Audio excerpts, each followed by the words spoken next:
Salut, Monsieur Dienne. Bienvenue à notre conférence annuelle. C'est un grand honneur de vous avoir entre nous. Merci de m'inviter. Si vous me permettez, Monsieur Dienne, je vais faire une brève introduction à notre audience de votre langue curriculum. Doudou Dienne est un juriste et diplomate sénégalais.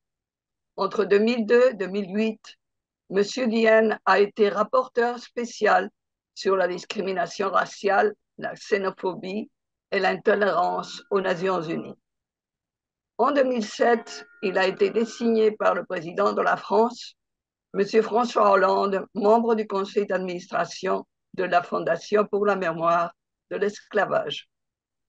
En tant qu'expert indépendant sur les violations des droits humains, les Nations Unies lui confient plusieurs enquêtes pendant la crise ivoirienne entre 2010 et 2011 et aussi à Gaza entre 2014 et 2018. Depuis février 2018, M. Dienne est président de la commission d'enquête de l'Organisation des Nations Unies sur le Burundi. Alors, M. Dienne, cette année 2023 marque le 75 anniversaire de la Déclaration des droits de l'homme en 1948, qui a été signée à Paris. Quel bilan tirez-vous, Monsieur Dienne, 75 ans après la signature de ce document? Et quelles sont les mesures les plus urgentes qui doivent encore être mises en œuvre? Je pense que les droits de l'homme sont des constructions permanentes, c'est-à-dire que chaque étape franchie est un point de progrès. Et donc, je pense qu'à partir de la Déclaration des droits de l'homme, l'adoption des différentes conventions internationales sur les points critiques des droits de l'homme, la mise en place de mécanismes de contrôle de la mise en œuvre de ces conventions et la création de mécanismes comme les rapporteurs spéciaux qui ont accès au terrain, des progrès importants ont été accomplis. En Afrique, on estime à 25 que le nombre de guerres et de conflits qui touchent des millions de personnes, en plus de la guerre d'Ukraine et d'autres conflits en totalisant 34. Comment les guerres affectent la société et quel est le rôle des droits de l'homme dans les conflits, Monsieur Diane? Je ne pense pas qu'il y a plus de conflits en Afrique que dans d'autres continents. Il se trouve simplement que dans le contexte international actuel, dans la dynamique de décolonisation et de remise en question des dominations historiques, effectivement, les peuples africains sont en train de bousculer la construction de l'ordre mondial. Et donc, ce qui fait que le focus est actuellement sur l'Afrique. Mais si vous regardez les autres continents, l'Asie, l'Amérique du Sud, effectivement, il y a des conflits très graves. Et ensuite, je voudrais préciser en réponse à votre question que ce qui est en train de se passer en Afrique illustre l'urgence de revenir aux deux fondamentaux, aux deux piliers des droits de l'homme. Droit, c'est-à-dire une dimension juridique légale qui est extrêmement importante, exprimée dans les conventions, les textes, la loi et la justice. Mais on oublie souvent l'autre dimension humaine. Les droits de l'homme portent sur les hommes et les femmes. Et cette dimension humaine, je pense que c'est sur ce terrain-là de rendre les droits de l'homme à la fois plus solides sur le plan juridique, mais beaucoup plus attentifs aux dimensions humaines et l'urgence absolue actuellement dans le contexte du nouveau néolibéralisme qui ramène toute l'existence humaine à la loi du marché et donc qui oublie les valeurs humaines. Donc, c'est cette urgence-là qu'il faut absolument traiter. Les grandes inégalités, en particulier celles qui concernent les femmes, qui ont été soumises aux hommes pendant des siècles, deviennent de plus en plus visibles.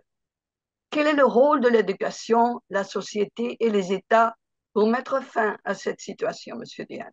L'éducation est le véhicule par lequel des valeurs sont transmises ainsi que des connaissances, mais également des capacités de réflexion. Mais je dois dire que l'éducation en elle-même, comme concept, n'est pas suffisant.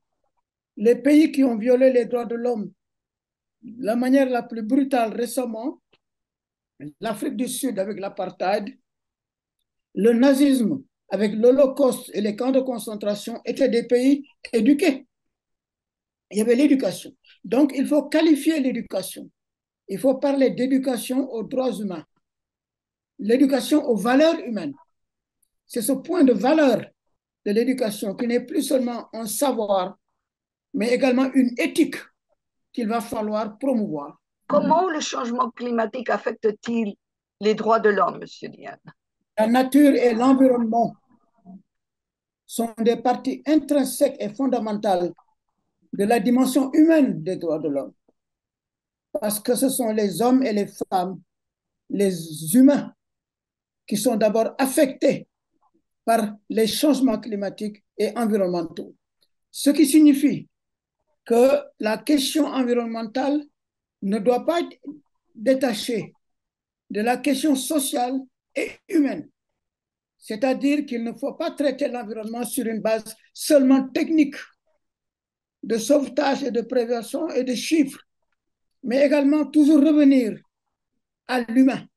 En quoi le traitement du changement climatique peut améliorer l'humain dans ses valeurs, ce qui signifie que le changement climatique et la problématique de l'environnement doivent être liés à l'éthique et ne pas seulement obéir au marché et à la dimension purement technique et scientifique, mais revenir toujours de manière vigilante à l'humain et au social.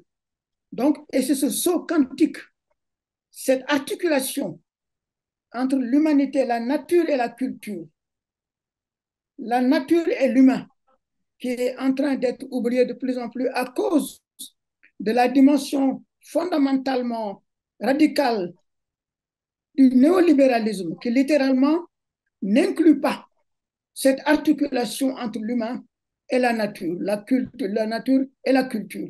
Et donc, il faut être vigilant sur cette articulation. Comme vous savez, nous sommes en train de donner une énorme visibilité depuis des années, vraiment, cette année, ça serait 3 ans à l'éducation de la paix. Le Global Peace Education Network est honoré de votre présence en tant que membre du conseil consultatif, au sein duquel des personnalités telles que vous nous guident et nous conseillent dans notre travail pour donner une voix et une visibilité au rôle de la paix et l'éducation, reconnaissant qu'elles sont tous les deux indispensables. Quel est votre conseil, Monsieur Diane, vous qui êtes part de ce conseil, pour atteindre l'objectif de la paix dans un monde aussi convulsif?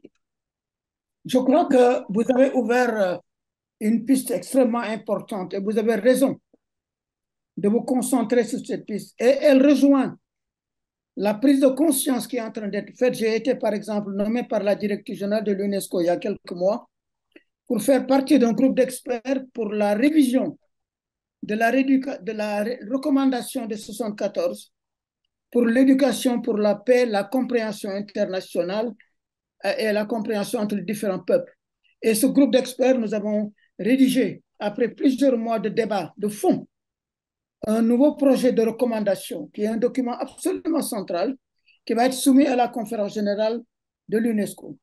Le point central de cette recommandation et également du travail que l'UNESCO globalement doit faire dans le domaine de l'éducation, mais également ce que vous êtes en train de faire, c'est de toujours considérer que l'éducation, ce n'est pas seulement le savoir, que l'éducation, c'est l'éthique, c'est-à-dire les valeurs humaines, l'éducation aux valeurs humaines, et que l'éducation, c'est également la capacité de développement de la vision critique, c'est-à-dire que l'homme doit assumer sa vie et d'une manière extrêmement critique et toujours être vigilant.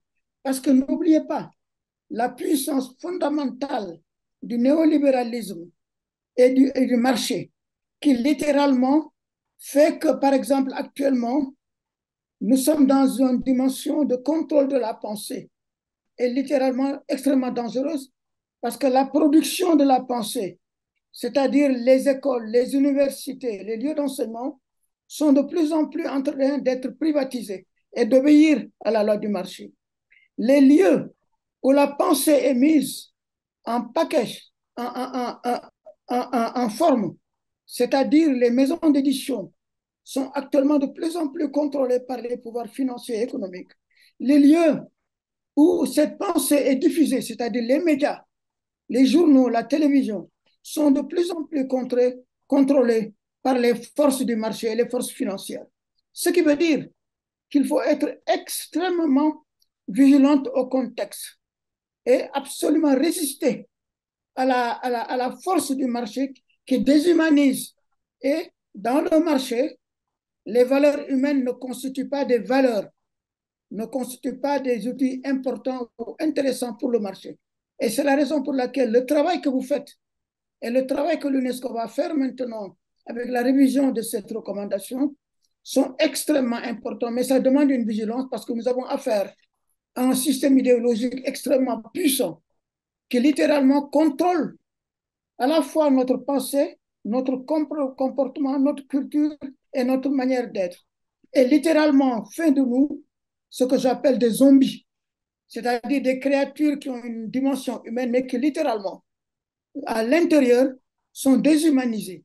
Et donc, il faut qu'on soit vigilant sur cette manière insidieuse, à bas bruit, de détacher l'humain et ses valeurs du progrès humain, de l'environnement, du progrès du savoir, de l'éducation et de la science. Je suis toujours disponible à vous aider parce que vous faites un travail fondamental. Et n'oublions jamais que les progrès des droits de l'homme depuis toujours sont venus d'abord de la société civile, des femmes et des hommes sensibles à l'humain et qui ont ensuite passé leurs recherches, leurs réflexions et leurs angoisses au gouvernement. Et ensuite, ça a été traduit dans des conventions.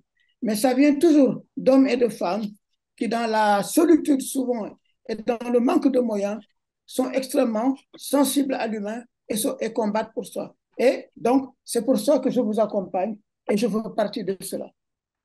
Dans ce travail que nous sommes en train de faire, n'oublions pas la dimension spirituelle. Ah non, C'est-à-dire, jamais. et cette dimension spirituelle, elle est absolument fondamentale. Elle rejoint le point essentiel de l'acte constitutif de l'UNESCO, qui dit que les guerres prennent naissance dans l'esprit des hommes. C'est dans l'esprit des hommes qu'il faut construire la Il faut défense de la paix. construire. Or, la spiritualité est de plus en plus évacuée. Et donc, la dimension spirituelle, les valeurs sont absolument fondamentales pour lutter contre les forces de déshumanisation du marché actuel. Merci à tout le monde. God bless you.